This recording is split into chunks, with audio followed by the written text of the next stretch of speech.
What are we expecting to hear on Friday? You know, I think a lot of people are waiting around to hear exactly what is going to play out. We're here at Cafe Versailles on Calle Ocho, really the hub, if you will, of Cuban-American activity here in the South Florida area. It's here. People can gather on a Thursday evening, belly up to the bar for $1 and get a cup of Cafe Cubano and talk about the day's news. And everybody right now is talking about what they're going to hear about 3 miles away, 5 kilometers away at a nearby theater tomorrow. And fully everybody expects U.S. President Donald Trump is going to take drastic action and roll back significant economic and travel measures that were pushed through under former President Barack Obama.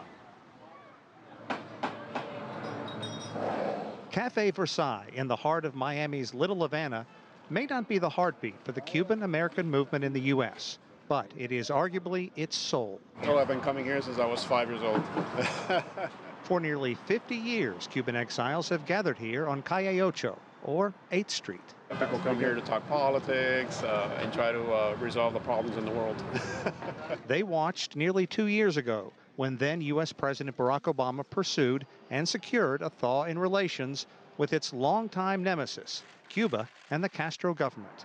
Many Cuban exiles needed convincing. Some were persuaded. Ramon Sanchez, head of the Cuban-American democracy movement, explains his change in attitude. The former policy did not work, obviously. It did not attain what it was supposed to, which was openness and democracy for the Cuban people. President Obama attempted to change that. Early reports from Washington indicate U.S. President Donald Trump is vowing to keep his campaign pledge to anti-Castro hardliners in South Florida. Trump could undo 2 years of progress in normalizing relations. Slamming the brakes on US-Cuba business deals and once again strictly limiting U.S. travel to the country. Even family visits in Cuba from U.S. relatives could be in jeopardy. Guadalupe Glass says she worked in the Cuban sugarcane fields in the late 1960s to save enough money to flee the country for South Florida. It was very sad because we didn't have no friends and we didn't have anybody here, so it's rough. Now she thinks Trump would be making a big mistake by tightening U.S. restrictions on the island nation. Even that I didn't like in the beginning, I think it's better to have relations because at least the poor people that is there, they can get a little more now from us, from the family. Sean, it's interesting you hear people saying policy didn't work. It's a big mistake if he rolls it back. But every indication is that he's probably going to go in that direction. What are you hearing there? And are there any indicators of what we're going to see tomorrow?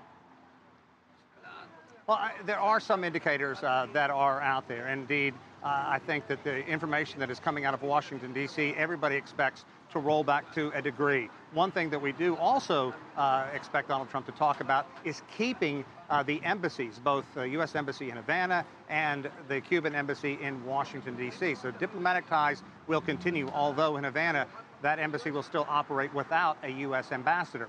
But if you're looking to hear exactly what Trump is going to say, let's take a look at where he's speaking tomorrow. It is at the Manuel Ortime Theater, which is about 5 kilometers from here, and that is a facility that is named for one of the brigade leaders during the failed Bay of Pigs invasion. It was backed by the CIA. It turned out to be a colossal failure, and in the end, cemented Fidel Castro's time in office in 1961.